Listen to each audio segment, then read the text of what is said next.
Solid 67 YouTube channel.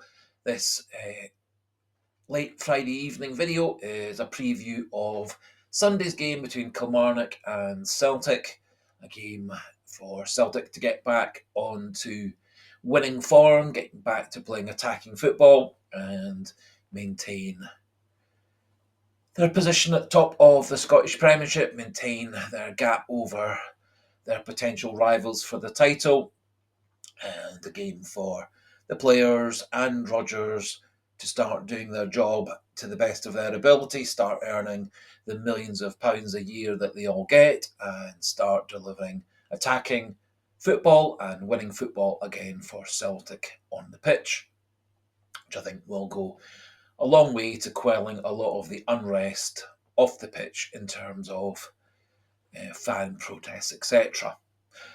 Video slightly delayed because Brendan Rodgers' press conference from this afternoon was a wee bit delayed getting published on YouTube, etc. And so I was just waiting for an update on the injury situation regarding Tierney and Ralston, and a wee update on how players new to the club, such as Balakwisha, Iheanacho, Tuneki, Sirachi, etc., were settling in. Unfortunately, from Brendan Rodgers' press conference and Cal McGregor's press conference, there wasn't terribly much in the way of questions regarding any of those topics, and so it was a wee bit difficult to actually glean the information that I personally wanted from the press conference, as 90% of the questions were all about the transfer window, looking back, trying to get Rodgers to say controversial things about board members, the CEO, the CFO, etc. And an awful lot of it, I thought, was on things that Brendan Rodgers probably should have just said. That's not really a matter for this preview press conference of the Celtic Kilmarnock match. Let's start talking about tactics. Let's start talking about the mentality of Dyson Maeda, the fitness of the various players, how the new players, etc., are settling in.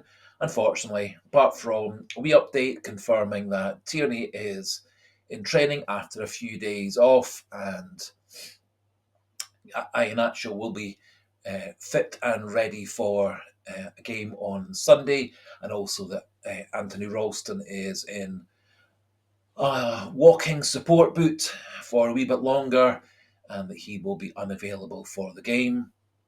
There were quite a number of follow-up questions I wished the journalist had asked, such as how the various new players were settling in, any language barrier difficulties for players like Sirachi, Maeda, Inamura, etc., and how Kelechi Iheanacho is looking in training. However, none of that appeared to be covered from the version that I watched. Both Cal McGregor and Brendan Rodgers, in their press conferences, did try to steer the questions away from politics and controversy. McGregor probably more successfully than Rodgers, as he did weigh in, I thought, on several things that he probably should have not talked about. However, that's his decision um, um, rather than mine, and he's a free man to do whatever he says. Importantly, from his press conference, he did say that he is potentially happy to stay at Celtic for more years. There's not been an actual formal contract offer. If a formal contract offer was put on his table, he would give it full consideration. He guaranteed that he would be at the club for the full 3 years and is open to staying longer if the conditions are right. And that all sounds just fine. It would be really nice if he gave a commitment to staying at the club at the start of the season. There's been a lot of uncertainty regarding whether Rodgers is staying or going. There was also a lot of kerfuffle regarding people briefing against him from within the club. I think he realised when he was halfway through that statement that he maybe had got himself into slightly deep water, and was maybe hiding stuff that he knew from the background. However, that's just my supposition and my guess. I've got absolutely no evidence for that. Just my analysis of all the ins and outs and statements, etc. McGregor and Rodgers both kind of implied that they hoped that the Celtic fans would be in the ground supporting the team as early as possible, supporting the team in the warm-up, supporting the club and the players as they come out from the tunnel, supporting the club right from minute one right through to the last minute of added time after 90 minutes. But they both acknowledge the supporters can do whatever they like. Whatever they do, I hope they do safely, as I do have worries of a massive influx of fans after 12 minutes, causing potential problems for the stewards and the police, the turnstile operators, etc., etc. So whatever they do, hopefully they do in full cooperation with all the Kilmarnock Rugby Park officials and staff and stewards and police. And hopefully there's no conflicts and disputes and fights, verbal fights, or disputes between Celtic fans who choose to come into the ground early and support the team from before the kick-off onwards. Anyway, that's entirely everybody's own right to make their choices and take it from there. However, I think both of them were kind of saying that having the vocal support of the fans does give Celtic a big advantage, does help spur them on to better and better performances, keeps them going for a fast, quick start, and keeps them going deep into added time at the end of the game. And hopefully, all these matters resolve nice and quickly, and the fans can get back to supporting the players on the pitch 100% from well before the kick-off right to the very end after the game has been won and when we're all celebrating a victory. Now, on to the actual predictions of lineups and scores, etc., for the game on Sunday. So, Celtic will be playing Kilmarnock on Sunday, the 14th of September, an away game at Rugby Park in Kilmarnock. Kick off at 3 o'clock. Game is live on Sky Sports Television. And in light of Brendan Rodgers' press conference, this would be my suggested starting lineup. There are one or two wee issues and conundrums for Rodgers to solve, and he'll know better which players are at their peak physically, mentally, etc. But this would be the one I would go with. Kasper Schmeichel in goals. Going to go for Colby Donovan at right back. I think he's done a great job deputising for Ralston. He's impressed in the pre-season games. He's impressed for the academy and the B team, and he's impressed for Scotland under 21s. And he looked great in his brief spell playing against Kera Almaty in the second leg. Centre backs, Cameron Carter-Vickers and Liam Scales. Left back, Kieran Tierney. I think we'll get another 60, 70 minutes or so out of Kieran Tierney. Then Marcello Sirachi will come on to replace him. Midfield three, McGregor, Negrin and Hattati. Out wide on the right, I think he's going to go for either Yang or James Forrest. It's probably just a wee bit too early to throw Sebastian Chuniecki or Kelechi Iheanacho in the starters. In the middle, Dyson Maeda, and out wide on the left, Mikel Onge-Barlaquisha. Round about the 60th minute, which is when Rodgers always does his first set of planned substitutions, I think Dyson Maeda will move over to the right wing.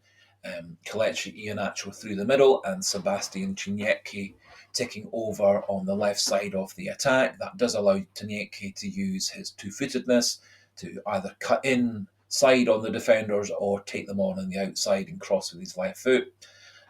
I think Chuniecki could well turn out, after a couple of games to bed in, I think he could turn out to be a very, very impressive player. And hopefully he gets to play his natural attacking, slightly risk-taking way of playing football, reminiscent of the way Jota often plays. In terms of a predicted score, I'm going to go for a comfortable 2-0 win for Celtic and keeping ourselves at the top of the Scottish Premiership for another couple of weeks. Brendan Rodgers, in his wee press conference, did say that Dyson Maeda had come to him in February of this year, 2025, and had expressed a desire to move on to a new challenge. Celtic were unable to accommodate him moving on in this transfer window. Uncertain this time whether he will or won't leave in the January transfer window of 2026. There's been contrasting statements put out by the inverted commas insiders in the club with regards to that. And Rodgers didn't commit himself one way or the other in the press conference. However, he did say that Maeda will try 100%. He's mentally good to keep on playing for Celtic at his best, and certainly looking at his stats, as in this wee slide, in essence, Maeda's performance in the Scottish Premiership games so far, in contrast to his performances last season, he's actually performing much the same in all categories. Part of the areas where he is down a bit in terms of goals and shots on goals and chances presented are actually down, I think, to him not getting such good service or such good goal opportunities. However, having said that, also he did miss gilt-edged chances late in the first leg against Kirat Almaty and late in the second leg against Kirat Almaty. I don't think that was due to lack of commitment to the club. I don't think it was due to lack of skill. I think it was just him not quite timing the shots on those two occasions, possibly just a consequence of coming back a wee bit late from pre-season training. He and Hatate were both given an extra couple of weeks summer holidays back home in Japan, and I think possibly Daisen Maeda and Rio Hatate just are a week or two away from full fitness and full match sharpness, and hopefully this extra 10 days over the international break will have got them right back where we need them, at the top of their game. And I'm sure Daisen Maeda will play as hard as he can for as long as he's at the club, be that as long as the January transfer window or next summer's transfer window. However, I think any thoughts of him staying and extending his contract are probably now gone. In terms of looking at some of the stats of past Celtic Kilmarnock matches in the last 10, Celtic have 7 wins, 1 draw and 2 defeats. In the last 19 league matches, 16 wins, 1 defeat and 2 draws. Celtic's last 9 away games against Kilmarnock, 7 wins, 1 draw, 1 defeat. Celtic are currently 10 games unbeaten in the Scottish Premiership. Our last defeat was that rather awful 1-0 loss to St Johnstone in April. And since then, we've had 7 wins and 3 draws in the Scottish Premiership. And we've started the season with 4 clean sheets in the Scottish Premiership. And 1 more would equal last season, where we started the first 5 games of the last Scottish Premiership season with clean sheets. So big plus marks to Kasper Schmeichel and his back 4, although with injuries, the back 4 has also included Alistair Johnston, Anthony Ralston, Austin Trusty, as well as the players expected to line up and play in those positions on Sunday. No other real Celtic news at the moment, so I think we'll finish things off at that point there. We'll be doing some form of post-match review video, likely on Monday morning.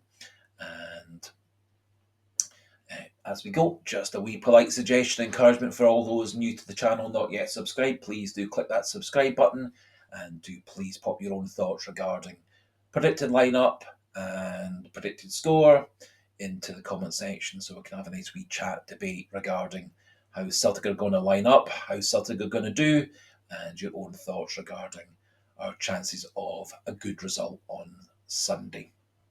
And so until the next video, goodbye and hail, hail.